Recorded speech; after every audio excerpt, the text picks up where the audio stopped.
और प्यारे बच्चों, लास्ट की क्लास जो हमारी कल की क्लास थी वो बहुत अधिक इंपॉर्टेंट थी। वहां हमने आपको बताया था कूलाम का नियम। कूलाम का नियम इलेक्ट्रोस्टैटिक्स में यानी कि स्थिर वैद्युतिकी में लास्ट तक आपके काम आने वाला है।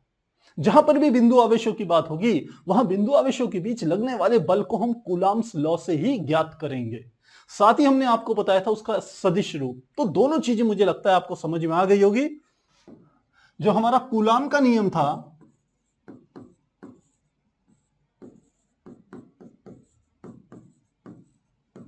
इसमें आपने देखा था जो हमने फॉर्मूला कैलकुलेट किया था वो फॉर्मूला हमारे पास था F इजिकल टू के Q1 Q2 बटे R स्क्वायर। इसको इस प्रकार से लिखा जाता था, जहां K की वैल्यू हम लिखते थे F is equal to 1/4 pi epsilon 0। यदि दोनों आवेश Q1 तथा Q2 के बीच में केवल निर्वात हो तो 1/4 पाई एप्सिलॉन नॉट, साथ में आ जाता था Q1 Q2 बटे R स्क्वायर। और यदि इन दोनों आवेशों के बीच में Q1 और Q2 के बीच में यदि कोई माध्यम हो तो वहां पर हम लिखते थे, फॉर्मूला हमारा हो जाता था F is equal to 1/4 pi epsilon 0 K और साथ में होता था Q1 Q2 बटे R स्क्वायर। ये हम क्या करते थे, फॉर्मूला कैलकुलेट करते थे। और आपको ध्यान हो इसके लिए हमने डायग्राम बनाया था कि ये हमारे पास यदि पहला आवेश है Q1, ये दूसरा आवेश है हम कहें Q2, और यह यदि इनके बीच की दूरी होगी, इनके केंद्रों के बीच की दूरी, जिसको कि हम R से रिप्रेजेंट करते थे, तो उसके लिए हमने इन तीन फॉर्मूलों की कल चर्चा करी थी, इस पर डिटेल में हमने बात करी थी। अब आगे एक दो बातें और। पहली बात तो ये कि यदि हम पहली कंडीशन ले लें, यदि Q1 तथा Q2 दोनों धनात्मक हों, दोनों धनात्मक हों, यदि दोनों धनात्मक होंगे तो लगने वाला बल जो होगा, यानी कि बल, वह हमारा क्या होगा, ये इधर की ओर जाएगा, ये इधर की ओर जाएगा, क्योंकि दोनों एक दूसरे को प्रतिकर्षित करेंगे। समान आवेशों के बीच में प्रतिकर्षण बल कार्य करता है, यह बात हम पहले भी कर चुके हैं। तो क्या आ जाएगा, तो लगने वाला बल क्या होगा, प्रतिकर्षण। अब इस वाले फॉर्मूले पे ध्यान दीजिएगा, चाहे इस वाले स्टैंडर्ड फॉर्मूला ये वाला ले लेते हैं। चलिए अब देखिए यहां पर क्या है, Q1 Q2 दोनों धनात्मक हैं, तो F की वैल्यू क्या आएगी, हम कह सकते हैं एक प्रकार से Q1 Q2 के यदि दोनों मान हम धनात्मक ले लें तो F की वैल्यू हमारी क्या आ जाएगी, धनात्मक आएगी। ध्यान रखिएगा, तब लिखेंगे F धनात्मक होगा, धनात्मक होगा,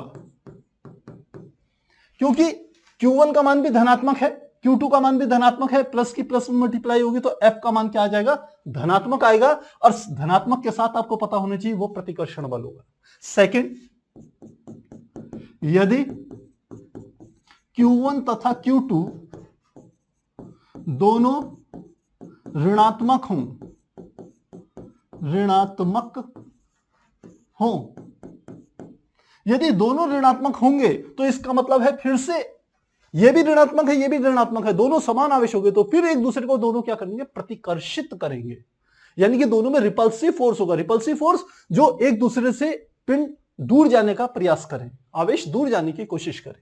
तो यानी कि फिर से हम कह दें कि बल कैसा होगा, प्रतिकर्षण वाला होगा, प्रतिकर्षण बल लगेगा इनके बीच में।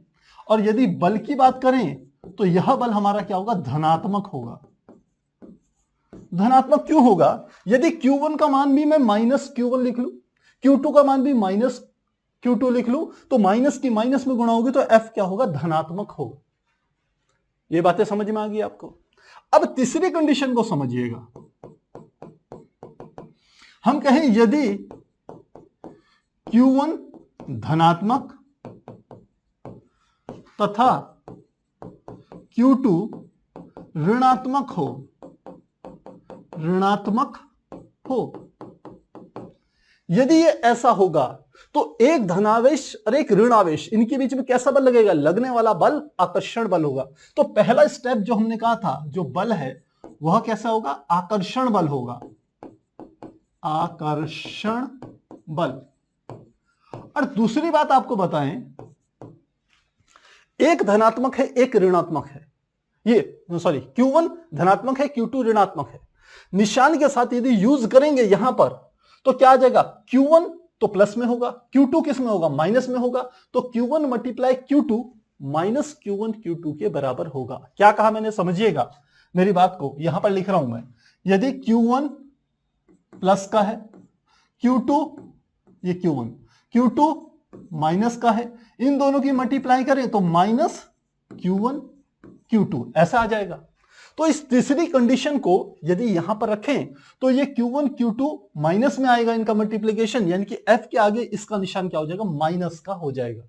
इसका अर्थ है जो F है इस स्थिति में बल, वह बराबर क्या होगा, ऋणात्मक होगा, ऋणात्मक होगा। और यदि ये ऋणात्मक होगा तो लगने वाले बल का मान छोटा होगा, किससे, 0 से। और इन दोनों स्थितियों में लगने वाले बल का मान बड़ा होगा, किससे, 0 से। तो ये चीज आपको और समझनी है, क्योंकि एनसीईआरटी के एक डायग्राम में इस बात को उन्होंने समझाने की कोशिश की है, काफी सारे बच्चे वहां कंफ्यूज कर जाते हैं। तो आपको यह बात भी ध्यान रखनी है कि यदि आवेश दोनों समान है तो लगने वाला बल प्रतिकर्षण होगा, लेकिन बल का मान धनात्मक होगा। यदि दोनों बल विपरीत है, एक धनात्मक है एक ऋणात्मक है, तो लगने वाला बल तो आकर्षण होगा, लेकिन F का मान ऋणात्मक होगा, माइनस में होगा। अब इसकी चर्चा यहां क्यों कर रहे हैं, ये इसलिए कर रहे हैं क्योंकि एनसीईआरटी के अगले प्रश्न में हम इस बात का, इस कॉन्सेप्ट का यूज करेंगे। तो प्यारे बच्चों, यदि यहां तक आपको समझ में आ रहा है तो आप अपने चैट सेक्शन में लिख सकते हैं, और यदि कहीं पर कोई डाउट हो तो आप वह बता सकते हैं पिन पॉइंट। अब ये मत कहिएगा सर एक बार और से रिपीट कीजिए, वो चीज जो है फिर काफी टाइम कंज्यूमिंग हो जाती है, बहुत से बच्चों का टाइम वेस्ट होता है। तो यदि किसी को दोबारा समझने की इच्छा हो तो जब ये खत्म हो जाएगी लाइव सेशन तो इस वीडियो को आप आराम से दोबारा देख सकते हैं। और एक और इंपॉर्टेंट बात आपको बताना चाहूंगा, आज इस वीडियो के लास्ट में मैं आपको बताने वाला हूं कि आप आज से पहले दिन तक जितने भी हमने आपको पढ़ाया है उसके आप पीडीएफ नोट्स कैसे आप ले सकते हैं, उसके लिए जो लिंक है वो मैं आपको इस वीडियो के लास्ट में बताने वाला हूं, तो लास्ट तक जरूर बनिया रहिएगा। तो आप चैट सेक्शन में लिख सकते हैं, स्क्रीनशॉट लेना चाहेंगे 1 2 3 4। और अब हम शुरू करते हैं एनसीईआरटी का हमारा पहला जो एग्जाम्पल है उस मतलब एग्जाम्पल नंबर, इससे पहले 3 तो मैं करा चुका हूं। इस टॉपिक के बेस में, कूलाम नियम के बेस में जो हमारा पहला एग्जाम्पल है वह हमारा है एग्जाम्पल 1.4। हो सकता है आपको थोड़ा देखने में, क्योंकि व्हाइट इसका बैकग्राउंड है तो इसे देखने में थोड़ी सी हो सकता है आपको परेशानी आ रही होगी, लेकिन आप अपनी बुक से देखेंगे आसानी से समझ जाएंगे। और वैसे भी आपको इसके पीडीएफ नोट्स मिलने वाले ही हैं, तो उन नोट्सों में कोई दिक्कत नहीं आएगी आपको देखने। तो पहला एग्जाम्पल क्या है, उदाहरण 1.4 है, दो विद्युत आवेशों के बीच में स्थिर विद्युत बल के लिए कूलाम के नियम तथा दो बिंदु द्रव्यमानों के बीच गुरुत्वाकर्षण बल के लिए न्यूटन के नियम, दोनों में ही बल ऑब्लिक द्रव्यमानों के बीच की दूरी के वर्ग के व्युत्क्रमानुपाती होता है। हम जानते हैं क्लास 11th में आपने न्यूटन का सार्वत्रिक गुरुत्वाकर्षण का नियम पढ़ा था, F = capital G m1 m2/r²। तो वहां पर भी बल में और दूरी r में वर्ग व्युत्क्रमानुपाती का संबंध होता था। प्यारे बच्चों, तो पहले तो यहां पर पेशेंस रखिएगा, बहुत से बच्चे न्यूमेरिकल से डर के भागते हैं। आपको बता दूं, यदि आपको फिजिक्स को समझना है तो आपको जितनी अच्छी तैयारी आपकी थ्योरी की होनी चाहिए उतनी अच्छी आपकी न्यूमेरिकल की होनी चाहिए, क्योंकि ये एक दूसरे के पूरक हैं, कॉम्प्लीमेंट्री हैं। अगर आपको थ्योरी अच्छे से आती है तो उसमें जो चीजें आपकी छूट जाती है, जो डाउट्स रह जाते हैं, वो न्यूमेरिकल्स में क्लियर होते हैं। और न्यूमेरिकल्स में यदि कुछ चीजें आपकी छूट जाए तो वो थ्योरी में कवर होती है। तो इसलिए इस न्यूमेरिकल को समझिएगा, बहुत अधिक इंपॉर्टेंट न्यूमेरिकल है, बहुत बार कॉम्पिटिटिव एग्जाम्स और बोर्ड एग्जाम में भी आता है। तो क्या है क्वेश्चन कि दो विद्युत आवेशों के बीच में स्थिर विद्युत बल के लिए कूलाम के नियम तथा दो स्थिर विद्युत द्रव्यमानों के बिंदु द्रव्यमानों के बीच गुरुत्वाकर्षण बल के लिए न्यूटन के नियम, दोनों में बल आवेशों द्रव्यमानों के बीच की दूरी के वर्ग के व्युत्क्रमानुपाती होता है। अब मैं आपको बात समझाऊं। हमने कहा ये दो हमने पिंड ले लिए, पहला ये वाला है और दूसरा ये वाला है। मान लेते हैं इसका जो द्रव्यमान है वह मैंने क्या ले लिया, m1, और इसका द्रव्यमान क्या ले लिया मैंने, m2। इन दोनों के जो बीच की दूरी है, यहां से लेके यहां तक की इनके केंद्रों के बीच की दूरी, वह मान लेते हैं कितनी, r। तो यदि इस वाले पिंड पर आवेश का मान मैं ले लूं Q1 और इस पर आवेश का मान ले लूं Q2, तो कूलाम का नियम कहता है इनके बीच में लगने वाले बल का मान क्या होगा, उसको हम इलेक्ट्रोस्टैटिक फोर्स कहते हैं, यानी कि जिसे कहते हैं वैद्युत बल। इंग्लिश में वैद्युत बल को इलेक्ट्रोस्टैटिक फोर्स कहते हैं। तो लगने वाले वैद्युत बल का मान Fe बराबर आप जानते हैं कांस्टेंट k के साथ यदि मैं लूं तो यह आ जाएगा k और साथ में आ जाएगा Q1 Q2 बटे r², इसके बराबर होगा। साथ ही यदि आपने क्लास 11th में न्यूटन के सार्वत्रिक गुरुत्वाकर्षण का नियम पढ़ा होगा तो उसके अनुसार ब्रह्मांड में किन्हीं दो पिंडों के बीच में लगने वाला आकर्षण बल पिंडों के द्रव्यमानों के गुणनफल के अनुक्रमानुपाती और बीच की दूरी के वर्ग के व्युत्क्रमानुपाती होता है। तो प्यारे बच्चों, वहां पर यदि हम बल देखें उसे ग्रेविटेशनल फोर्स कहा जाता है, गुरुत्वाकर्षण बल कहा जाता है, इसलिए उसे लिखा जाता है Fg से। और इसकी वैल्यू आप जानते हैं कैपिटल G m1 m2 बटे r²। इन दोनों ही बलों में आप देखोगे बल के साथ जो दूरी का संबंध है वो वर्ग व्युत्क्रमानुपाती का है, यानी कि जो F है दोनों ही स्थितियों में 1/r² इस रिलेशन को सेटिस्फाई करता है, संतुष्ट करता है। यही बात हमारे को क्वेश्चन में यहां तक बोली हुई। अब आगे समझिए, ए पार्ट कहता है इन दोनों बलों के परिमाण ज्ञात कर प्रबलताओं की तुलना की जाए। यानी कि ये दोनों बल निकालने हैं आपको, ये वाला भी कैलकुलेट करना है, ये वाला भी, और इनकी क्या करनी है, अनुपात यानी कि तुलना करनी है, इनका रेशियो निकालना है, अनुपात निकालना है। अब क्या लेना है पहली स्थिति में, एक इलेक्ट्रॉन तथा एक प्रोटॉन के लिए। तो पहली स्थिति हम ले रहे हैं कि इसमें ले फर्स्ट स्टेज के लिए यदि Q1 बराबर क्या हो, एक इलेक्ट्रॉन के आवेश के बराबर हो, और इलेक्ट्रॉन का आवेश आप जानते हैं कितना होता है, -1.6 गुणा 10 की घात -19 कूलम। इसको माइनस में ई लिख लेता हूं, ठीक है। और दूसरा हमारा क्या है, दूसरा इसने कह दिया कि एक इलेक्ट्रॉन तथा एक प्रोटॉन। तो ये हमारा एक इलेक्ट्रॉन आ गया और ये हमारा क्या हो गया, ये एक इलेक्ट्रॉन और ये क्या है, एक प्रोटॉन पहले कंडीशन के लिए। तो ये इलेक्ट्रॉन हो गया, दूसरा आवेश हम ले लें Q2, वो एक प्रोटॉन है तो उसके आवेश को हम प्लस ई से रिप्रेजेंट करेंगे और यह बराबर हमारा होगा +1.6 10⁻⁻19 कूलम, इसके बराबर होगा। तो Q1 का मान इतना और Q2 का मान इतना है। अब इन दोनों के बीच में लगने वाले पहले इलेक्ट्रोस्टैटिक फोर्स निकालना है हमें, और फिर दूसरी बार निकालना है हमें गुरुत्वाकर्षण बल, क्योंकि इनके द्रव्यमान भी तो होंगे कणों के, और फिर उनका क्या निकालना है, रेशियो। बहुत आसान है प्यारे बच्चों, आप यदि थोड़ा सा फोकस करें फिजिक्स में थोड़ा सा, तो ये आपको आगे तक बहुत दूर तक आपकी सारी समस्याओं का समाधान कर देगी। पर स्टार्टिंग में आपको पेशेंस रखना हो। तो निकालें, सबसे पहले इस वाले फार्मूले को यूज करें तो क्या आ जाएगा, Fe बराबर K की जगह K लिख लिया, Q1 Q2, Q1 का मान कितना है -E,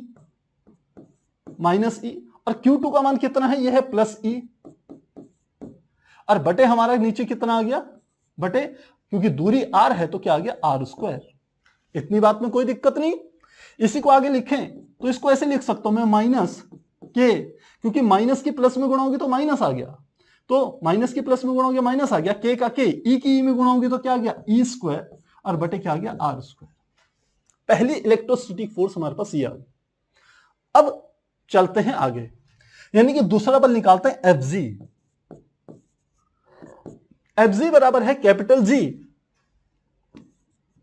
अब m1 क्या है, m1 किसको माना है मैंने, इलेक्ट्रॉन को। तो इलेक्ट्रॉन के द्रव्यमान को यानी कि m1 को मैं लिख रहा हूं me। m2 यानी कि दूसरी जगह क्या है, प्रोटॉन है, तो प्रोटॉन के लिए क्या लिख लिया, mp, और बटे इन दोनों के बीच की दूरी क्या है, r, इसका क्या हो जाएगा, स्क्वायर। ये हमारा क्या हो गया, गुरुत्वाकर्षण बल हो गया दोनों कणों के बीच में लगने वाला। तो अब इन दोनों का ही आपने क्या निकालना है, रेशियो निकालना है प्यारे बच्चों।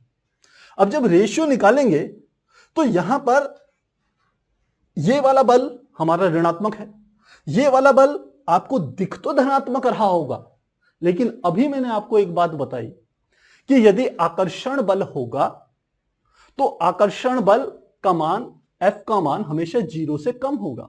यदि 0 से कम होता है तो वो क्या होता है, ऋणात्मक होता है। देखिए मैंने इसीलिए आपको भी ये बात समझाई। ये क्या बल है, आकर्षण बल। F का मान क्या है, 0 से कम है, 0 से कम है यानी कि F क्या है, ऋणात्मक। ये हमने बात यहां पर लिखी थी, ऋणात्मक। इसका अर्थ मैं एक और निकाल सकता हूं कि जो भी आकर्षण बल होंगे उनको हम ऋणात्मक लेंगे। इस चीज को ध्यान में रखिएगा। तो अब हम चले यहां पर, यदि यह बल भी आकर्षण बल है तो इस वाले बल को भी मैं ऋणात्मक ले सकता हूं। तो मैंने यहां माइनस का निशान लगा दिया क्योंकि हम एनसीईआरटी को फॉलो कर रहे हैं। एनसीईआरटी में से माइनस दिया है, क्यों दिया ये रीजन बता रहा हूं, आप ब्रैकेट में लिख लेता हूं, क्योंकि यह आकर्षण बल है, आकर्षण बल है, अतः ऋणात्मक होगा, ऋणात्मक होगा। अब ऐसे नहीं कि आप इस बल को सोचे कि हम हर जगह इसको ऋणात्मक ले लें, सब जगह नहीं लेना है, क्योंकि साइन कन्वेंशन हम ले रहे हैं, एक ही जगह पर दो बलों की तुलना कर रहे हैं, तो दोनों बलों की सिमेट्री को समझना होगा। यदि यह आकर्षण बल है जो कि ऋणात्मक है और दूसरा भी आकर्षण बल है तो वो भी ऋणात्मक होगा। अब हमें इन दोनों का रेशियो निकालना है, तो सीधे निकालेंगे, सीधे निकालना है एफ ई बटे क्या निकालना है, एफ जी बराबर किसके बराबर होगा, एफ ई की वैल्यू को रखिए माइनस के माइनस, अब यदि इसका मॉडुलस ले ले, यानी कि मॉडुलस का अर्थ होता है कि हम धन और ऋण निशानों को ही छोड़ दें। यदि ऐसा करें तो क्या हो जाएगा, माइनस के निशानों को छोड़ देंगे, वो वैसे भी कट जाएंगे, तो क्या आ जाएगा माइनस के ई स्क्वायर, माइनस को छोड़ दिया तो के ई स्क्वायर बटे आर स्क्वायर, और नीचे हमारा आ गया एफ जी वाला, ये आ गया जी कैपिटल जी, ये आ गया एम ई एम पी बटे R square, M E M P बटे आर स्क्वायर। देखिए आर स्क्वायर से आर स्क्वायर कट जाएगा तो क्या बच जाएगा हमारे पास, ये इक्वल टू में आ जाएगा के ई स्क्वायर बटे कैपिटल जी, साथ में आ गया M E into M P. अब इन सब की वैल्यूज आपको पता होनी चाहिए, काफी आसान है। के की वैल्यू हम बता चुके हैं, जो के की वैल्यू हमारी थी कल वह हमने निकाली थी 9 गुणा 10 की घात 9, और ये था न्यूटन मीटर स्क्वायर पर कूलम स्क्वायर, इसके बराबर होती थी। सेकेंड बात, ई क्या है, ये तो आवेश की मात्रा है, वो हमने लिखी है 1.6 गुणा 10 की घात -19 कूलम, 1.6 गुणा 10 की घात -19 कूलम। अब यहां धन तथा ऋण आवेश को भूल जाइएगा, वो आपने पहले कर चुके हैं उस काम को, केवल यहां परिमाण लिख रहे हैं आवेश का। तीसरी चीज आ गई कैपिटल जी, कैपिटल जी कितना होता है आपको ध्यान 11th में पढ़ा होगा, 6.67 multiply 10 to the power -11 newton metre square पर केजी स्क्वायर, ये इसका मात्रक होता है। चौथी चीज आ गई एम ई, इलेक्ट्रॉन का द्रव्यमान। इसी क्लास में मैंने आपको इलेक्ट्रॉन का द्रव्यमान, प्रोटॉन का द्रव्यमान और न्यूट्रॉन के द्रव्यमान से भी बताए। तो क्या आ जाएगा, यह आ जाएगा एम ई, इलेक्ट्रॉन का द्रव्यमान होता है 9.1 multiply 10 to the power -31 KG, और प्रोटॉन का द्रव्यमान यदि आपको पता है तो जब तक मैं यहां लिख रहा हूं तब तक आप भी चैट सेक्शन में लिखिए, इससे आपको पता चलेगा आप कितनी अच्छे से पढ़ाई कर रहे हैं। तो प्रोटॉन का जो द्रव्यमान होता है एमपी, वो था 1.67 multiply 10 to the power -27 KG. तो ये हमने क्या रख दी, सारे के सारे जो मान है ये यहां पर रखने। जब सब मान आप यहां पर रखोगे और फिर इसे कैलकुलेट करोगे, क्योंकि कैलकुलेशन आपने खुद करनी है प्यारे बच्चों, तो कैलकुलेट करेंगे तो हमारे पास आ जाएगा एफ ई बटे एफ जी। इसकी जो वैल्यू आएगी इन सब के मानों को यहां रख करके वो हमारे पास निकल के आती है 2.4 गुणा 10 की घात 39, और इसका कोई मात्रक नहीं हुआ क्योंकि ये दो बलों का क्या है, रेशियो है। तो ये हमारे को यहां पर पता चल गया। यहां से हम एक चीज और निष्कर्ष निकाल सकते हैं, क्या, यदि मैं एफ जी की इधर गुणा कर दूं तो मैं लिख सकता हूं एफ ई, आपका आंसर तो यहीं पर निकल गया, ध्यान रखिएगा, मैं लिख सकता हूं एफ ई बराबर एफ जी की इधर गुणा करूं तो 2.4 मल्टीप्लाई 10 की घात 39 एफ जी। इसका अर्थ क्या निकला, इसका अर्थ है कि एक इलेक्ट्रॉन और एक प्रोटॉन के बीच में जो वैद्युत बल लगता है वह उनके बीच में लगने वाले गुरुत्वाकर्षण बल की तुलना में 10 की घात 39 गुना अधिक होता है। ये एक इंपॉर्टेंट क्या है, हम कह सकते हैं रिजल्ट, जो हमें इस न्यूमेरिकल के थ्रू मिलता है। बाकी बुक्स में आप देखोगे तो इसी चीज को एक थ्योरेटिकल पोर्शन में उन्होंने ढाल करके बताया गया है, लेकिन यहां पर एनसीईआरटी आपको इस एग्जाम्पल के थ्रू इस बात को महसूस करवाती है कि वैद्युत बल और गुरुत्वाकर्षण बल की यदि तुलना की जाए तो वैद्युत बल गुरुत्वाकर्षण बल की तुलना में बहुत अधिक शक्तिशाली है। तो मैं रिजल्ट यहां लिख लेता हूं, मैं लिखता हूं, अतः इलेक्ट्रॉन तथा प्रोटॉन के बीच लगने वाला वैद्युत बल उनके मध्य लगने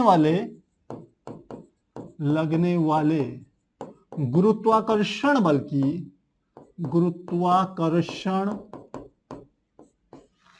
की तुलना में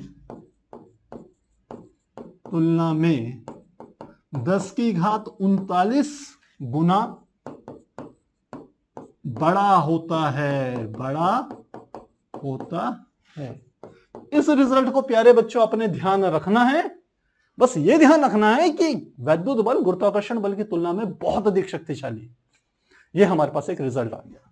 तो मुझे लगता है ये चीज आपको समझ में आ गई होगी। आप चाहें तो इसका स्क्रीनशॉट ले सकते हैं। 1 2 3 4। तो ये एक पहला हमने पार्ट इसका कर लिया है। दूसरा कहता है कि दो प्रोटॉनों के लिए यदि इसी क्वेश्चन को मैं क्या कर दूं, दो प्रोटॉन्स के लिए रख दूं, तो जब प्रोटॉन्स के लिए लिखूंगा तो इस Fe का मान, ये माइनस माइनस था, अब ये दोनों प्लस प्लस हो जाएंगे, यानी कि ke²/r² हो जाएगा। पहली बात तो मैं लिखता हूं पहली स्थिति। सेकंड बी पार्ट के लिए लिखते हैं, यदि दोनों प्रोटॉन हो यानी कि एक इलेक्ट्रॉन और एक प्रोटॉन ना हो, दोनों के दोनों प्रोटॉन हैं, तो उनके बीच में लगने वाला जो बल आएगा वो हम लिख सकते हैं F इलेक्ट्रोस्टैटिक फोर्स ke² और बटे हमारा क्या आ जाएगा r²। तो ये हमने पहली चीज समझ ली। कहां से? इस वाले फार्मूले से कि ये Fe बराबर k। इस वाले को यदि आप ध्यान देंगे तो यहां पर माइनस का निशान हट जाएगा क्योंकि दोनों प्रोटॉन है, दोनों धनात्मक, तो ke²/r² ये हम लिख चुके हैं। सेकेंड, गुरुत्वाकर्षण बल का मान Fg बराबर था -Gme/MPa/r²। तो अब क्या है, दोनों प्रोटॉन हैं तो यहां Me/MP दो चीजें नहीं लिखेंगे, हम क्या लिखेंगे, केवल MP लिखेंगे, क्योंकि दोनों के दोनों क्या है, प्रोटॉन है, बस इतना अंतर आएगा। तो क्या लिखेंगे दूसरी तरफ, हमने कहा, और Fg बराबर आ जाएगा,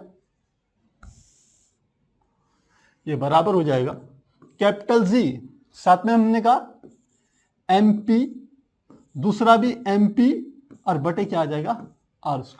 तो लगने वाले दोनों बलों का मान इतना आ गया हमारे पास। अब आप कह रहे होंगे सर इसके आगे माइनस लगाना है, तो हम कहेंगे लीजिए माइनस लगा लेते हैं, क्योंकि इनके बीच में तो आकर्षण बल ही कार्य करेगा, और आकर्षण बल के लिए हमने कहा माइनस का निशान यूज कर रहे हैं, क्योंकि हम इलेक्ट्रोस्टैटिक फोर्स वैद्युत बल देखते हैं, आकर्षण बल होता है तो ऋणात्मक होता है।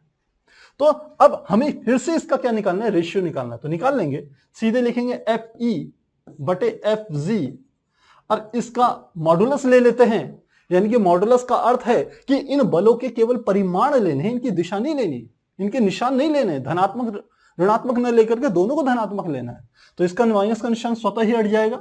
वैल्यूज रखेंगे तो पहली हमारी आ गई ke²/r², और दूसरा नीचे आ जाएगा कैपिटल G, ये MP के MP में गुणा होंगे तो क्या आ जाएगा, MP² और बटे क्या आ जाएगा, r²। हमने कहा था r² से r² कट जाएगा, इसका अर्थ है ये हमारे पास आ गया Fe/Fg, इसका मॉडुलस यानी कि इसका जो परिमाण होगा वो किसके बराबर होगा, ke² बटे कैपिटल G और साथ में आ जाएगा MP²। अब इन सब कांस्टेंट के मान मैं भी आपको बता चुका हूं, ये जैसे अभी मैंने आपको यहां पर समझाया था। इन कांस्टेंट के मान, k का मान 9 × 10⁻9 होता है, E का मान 1.6 × 10⁻−19 कूलम होता है, G का मान 6.67 10⁻−11 न्यूटन मीटर स्क्वायर पर कूलम स्क्वायर होता है। बाकी सब चीजें भी हमने बता चुके हैं। ये सब मान जब आप यहां पर रखेंगे, इस चीज में रख करके इसे कैलकुलेट करेंगे, तब हमारे पास हम देखते हैं Fe/Fg, इसका जो मान निकल के आता है वो हमने कैलकुलेट करके रखा है 1.3 × 10⁻36 1.3 मल्टीप्लाई 10 टू द पावर 36 इसके बराबर होता है। तो यदि दो प्रोटॉन्स हम ले लें तो उनके बीच में लगने वाला जो वैद्युत बल होगा वो गुरुत्वाकर्षण बल की तुलना में 10 की घात 36 गुना अधिक शक्तिशाली होगा। बीच में क्या है, ये पॉइंट है। ये हमने सेकंड पार्ट निकाल लिया। अब देखें आगे क्या कह रहा है। अगला कह रहा है, ये बी पॉइंट में कह रहा है, ये फर्स्ट था, सेकंड हो गया ये बी। इलेक्ट्रॉन तथा प्रोटॉन में पारस्परिक आकर्षण बल के वैद्युत बल के कारण इलेक्ट्रॉन तथा प्रोटॉन के त्वरण आंकलित कीजिए जबकि इनके बीच की दूरी 1 एंगस्ट्रॉम यानी कि 10 की घात -10 मीटर है। तो अब आगे समझते हैं इस चीज को। हमने कहा ये बी पार्ट में क्या बात कह रहा है इसको समझिए। ये हमने क्या कर लिया, ये एक है हमारे पास क्या, इलेक्ट्रॉन, और दूसरा हमारे पास क्या है, प्रोटॉन।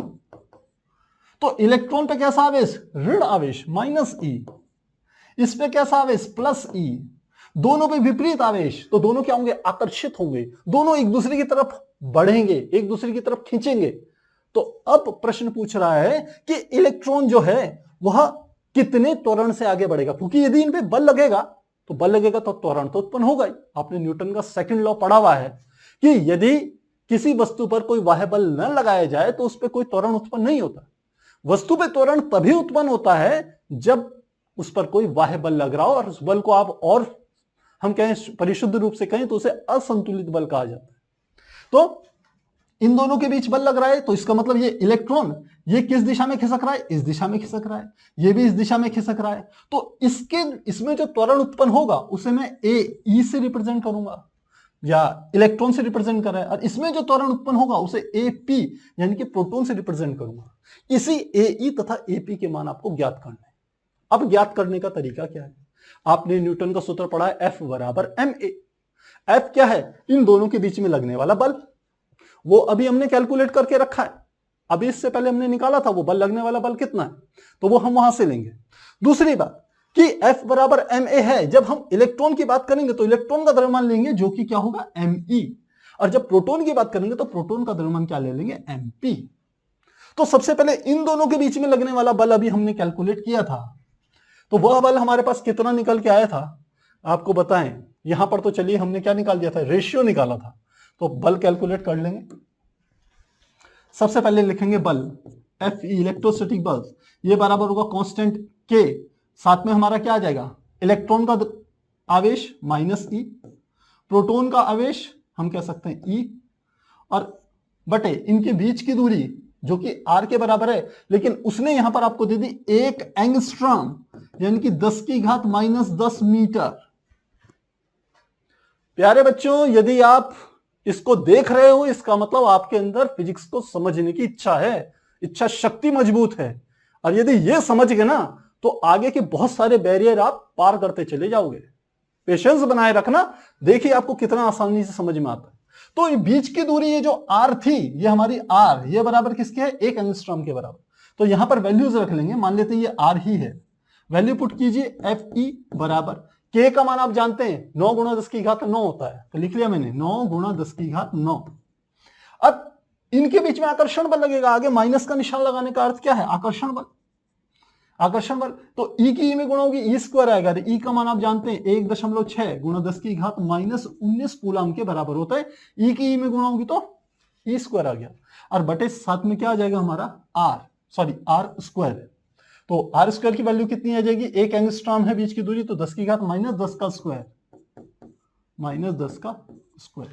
तो क्या आएगा, इसको सॉल्व करें तो Fe बराबर आगे का तो ऐसे ही लिख लेते हैं, -9 गुणा 10 की घात 9, यह आ गया।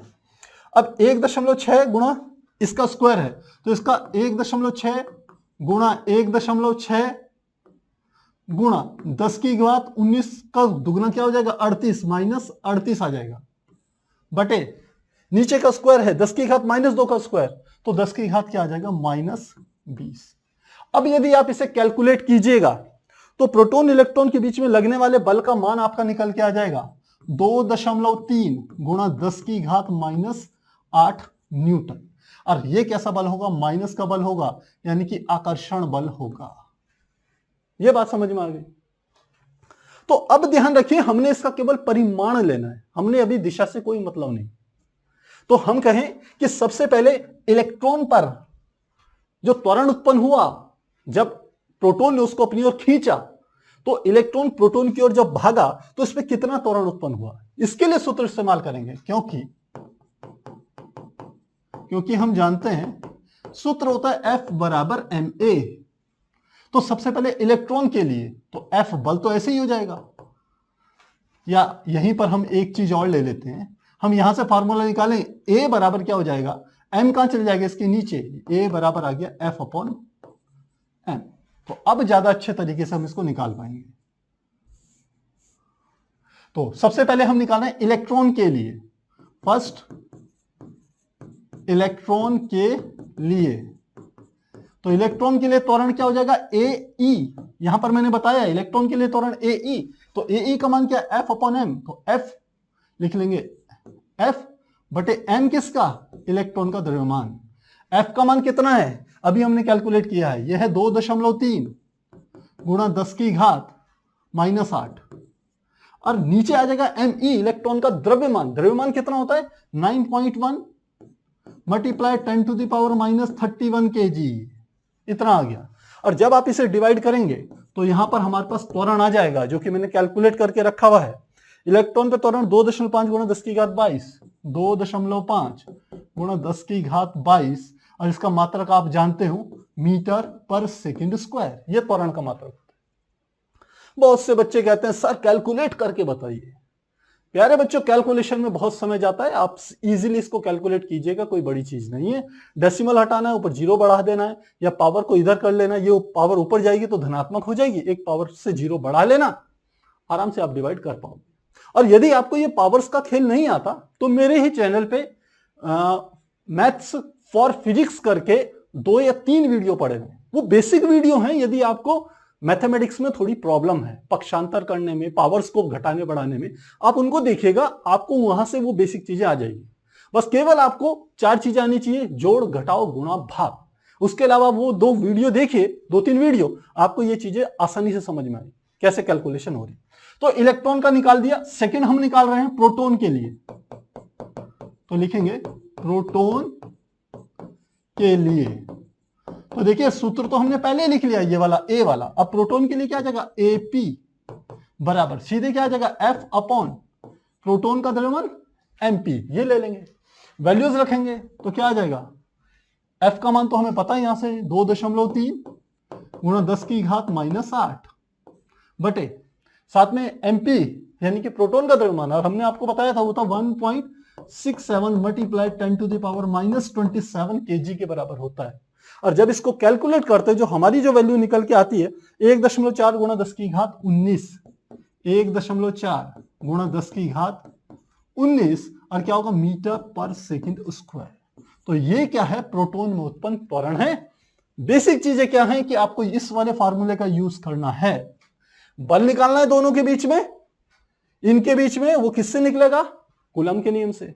और न्यूटन का नियम लगाइए, F बराबर M है, वहां से A का मान निकालिए, जिसका त्वरण निकालना है उसी का नीचे क्या आएगा, द्रव्यमान आएगा। तो इस तरीके से हम क्या कर सकते हैं, इसे कैलकुलेट कर सकते हैं। प्यारे बच्चों, यदि कहीं पर कोई डाउट है तो चैट सेक्शन में आप लिख सकते हैं, तब तक आप लीजिए इसका स्क्रीनशॉट। तो स्क्रीनशॉट लेना चाहेंगे 1 2 3 4।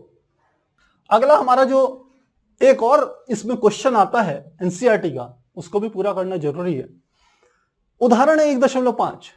ये कहता है धातु के, हो सकता है आपको ये थोड़ा सा दिखने में परेशानी हो रही होगी क्योंकि इसमें वाइट बैकग्राउंड है, लेकिन एनसीईआरटी का 1.5 उदाहरण है, तो आप वहां से भी इसे देख सकते हैं। मैं पढ़ के बता रहा हूं। धातु का आवेशित गोला एक नायलॉन A के धागे से निलंबित है, यानी कि लटका हुआ। यह डायग्राम बना रखा है इन्होंने कि ये क्या है, ये हमारे पास क्या था, A। इसके लिए हमें कलर चेंज करना पड़ेगा बच्चों, तो ये वाला कलर ले लेते हैं, ब्लैक। तो हमने कहा ये क्या है, ये A है, ध्यान रखना ये क्या है, A। इसको लटका रखा है और इससे कुछ दूरी पर, यानी कि कितने सेंटीमीटर की दूरी, ये जो डिस्टेंस है इस A और दूसरा आवेश है B, इनके बीच में जो दूरी है वो कितनी दी है, 10 सेंटीमीटर। तो क्या कह रहा है कि इसके ऊपर आवेश मान लेते हैं आप Q1 मान लीजिए, और इस गोले B पर आवेश क्या मान लीजिए, Q2 मान लीजिए। तो A पर आवेश Q1 और इस B पर आवेश क्या है, Q2। तो अब क्या कह रहा है कि अन्य धातु B को इतने निकट लाया जाता है कि चित्र इसमें इसके अनुसार इनके केंद्रों के बीच दूरी कितनी होगी, 10 सेंटीमीटर। इसके Q1 और Q2 के बीच की दूरी 10 सेंटीमीटर हो गई है, यह बात है। तो क्या कह रहे हैं, तो गोले A पर परिणामी प्रतिकर्षण को नोट किया जाता है। गोले A पर कितना प्रतिकर्षण बल लगेगा इसे नोट कर रहे हैं, और हम इसे क्या करेंगे, कैलकुलेट करेंगे। तो प्रतिकर्षण बल क्यों लगेगा, क्योंकि इस पर भी क्या है, धनावेश, और इस Q2 पर भी क्या है, धनावेश। तो दोनों पे धनावेश हैं तो प्रतिकर्षण करेंगे, तो लगने वाले बल का मान क्या होगा। तो पहली स्थिति में ले रहे हैं, लगने वाले बल का मान F बराबर K Q1 Q2 बटे इन दोनों के बीच की दूरी कितनी है, 10 सेंटीमीटर। तो मैं सीधे 10 ही ले रहा हूं, 10 का क्या आ गया, स्क्वायर। तो ये हमारे पास क्या आ गई, पहली समीकरण आ गई, मान लेते हैं। अब प्रश्न में आगे बढ़े, दूसरा क्या कह रहा है आगे, ए तथा बी गोलों को चित्र 1.b में इस वाले स्टेप में इन्होंने क्या करा कि ए के ही बराबर आकार का एक दूसरा गोला लिया जिसमें कोई आवेश नहीं था। जब उसे ए से स्पर्श करवाएंगे तो ए पे यहां पर कितने आवेश थे, 4 धन आवेश थे, चित्र में दिखाया हुआ है उन्होंने। ये 4 धन आवेश हैं, पहला दूसरा तीसरा चौथा, 4 धन आवेश। और जब इससे जोड़ेंगे तो 2 धनावेश ऊपर वाले में रह जाएंगे और 2 धनावेश नीचे वाले में। इसका अर्थ है यदि सी गोला ए के साथ आकार में बिल्कुल बराबर है तो दोनों के दोनों में आवेश का वितरण समान रूप से होगा, आधा ए पे रह जाएगा और आधा सी पे चले जाएगा। ठीक यही बात यहां पर भी हो रही है। बी के बराबर आकार का गोला डी को इसके साथ स्पर्श कराया जाता है, तो बी पर जितना आवेश रहा होगा उसका आधा आवेश बी पर रह जाएगा और आधा आवेश डी पर रह जाएगा। अब क्या करा, सी को भी हटा दिया और डी को भी हटा दिया। तो अब कह रहे हैं इस ए तथा बी इनके बीच की यदि दूरी घटा करके 5 सेंटीमीटर कर दे, कितनी है, 5 सेंटीमीटर बीच की दूरी ए तथा बी के, तो अब लगने वाले बल को आपको बताना है कि वह कितना रह जाएगा। तो कैसे करेंगे, तो हमने कहा ए पर आवेश, सेकंड कंडीशन ले रहे हैं। सबसे पहले ए पर आवेश, ए पर आवेश, पहले आवेश कितना था Q1, बाद में उसका आधा रह गया होगा, तो ए पर आवेश क्या आ जाएगा, प्लस Q1 बटे 2। इसी प्रकार बी पर आवेश, बी पर आवेश पहले कितना था Q2, जब इससे टच किया तो इस पर कितना रह जाएगा, आधा रह जाएगा, यानी कि प्लस Q2 बटे 2। तो अब इनके बीच की दूरी R का मान कितना है, 5 सेंटीमीटर। R कितना है, 5 सेंटीमीटर। तो लगने वाला बल निकालेंगे तो आ जाएगा F इज इक्वल टू, मान लेते हैं ये बल F1 था, ये दूसरी कंडीशन में बल F2 है, ये बराबर आ जाएगा K। Q1 की जगह कितना लिखेंगे, Q1 बटे 2, तो Q1 बटे 2। इस Q2 की जगह कितना लिख लेंगे, Q2 बटे 2, Q2 बटे 2, और बटे इनके बीच की दूरी थी 10 सेंटीमीटर शुरू में, बाद में कितनी रह गई, 5 सेंटीमीटर, तो लिख लेंगे 5 का स्क्वायर। तो इसी चीज को देखिए मैं कैसे लिख सकता हूं, K को मैंने K ही लिख लिया, Q1 Q2 को ऐसे ही लिख लिया, Q1 Q2, नीचे इसके नीचे भी 2 था, इसके नीचे भी 2, तो 2 गुणा 2 यानी कि 4 मैंने यहां लिख लिया, मल्टीप्लाई। 5 को मैं कैसे लिख सकता हूं, 10 बटे 2 का स्क्वायर, ऐसे लिख सकते हैं इसको। इसको सॉल्व करें तो क्या आ जाएगा, K ऊपर आ गया Q1 Q2 और नीचे लिख सकते हैं 4 गुणा, अब इस 10 को मैं ऐसे लिख सकता हूं 10 का स्क्वायर बटे नीचे 2 का स्क्वायर कितना हो गया, 4। तो क्या कटेगा, ये देखिए, ये इस वाले 4 से ये वाला 4 कट गया, तो क्या आ जाएगा, ये बराबर आ गया K Q1 Q2 बटे 10 का स्क्वायर। और ये किसके बराबर है, ये F1 के बराबर है, K Q1 Q2 बटे 10 का स्क्वायर, यानी कि ये किसके बराबर है, F1 के बराबर। तो हम कहेंगे F2 जो होगा वो F1 के बराबर होगा, यानी कि ये पूरी प्रक्रिया करने के बाद लास्ट में दोनों के दोनों आवेशित गोलों के बीच लगने वाला जो बल होगा वह अपरिवर्तित रहेगा, वो बदलेगा नहीं। तो एनसीईआरटी जो डायग्राम के थ्रू आपको क्वेश्चन देती है प्यारे बच्चों, वो बहुत अधिक इंपॉर्टेंट है। जिसमें डायग्राम बने हुए रहते हैं। कभी भी आप सीबीएसई बोर्ड का पेपर उठाकर देखिएगा, क्वेश्चन पेपर जो है कम से कम 8-8 10-10 पेज का होता है, क्योंकि हर क्वेश्चन में डायग्राम बने हुए रहते हैं और बच्चों को उन्हीं डायग्राम को एनालिसिस करके क्या करना होता है, आंसर निकालना पड़ता है। केवल सीबीएसई के पेपर की बात नहीं कर रहा हूं, आप यदि नीट का पेपर भी देखेंगे, जेई का पेपर भी देखेंगे, उसमें भी इसी तरीके के आपको डायग्राम वाले प्रश्न बहुत आए मिलेंगे, बहुत सारे मिलेंगे। तो मुझे लगता है ये चीज आपको समझ में आ गई होगी। यदि समझ में आ गई है तो चैट सेक्शन में लिखिए, और यदि कहीं पर प्यारे बच्चों कोई डाउट है तो आप पूछ भी सकते हैं। तो स्क्रीनशॉट लेना चाहेंगे 1 2 3 4।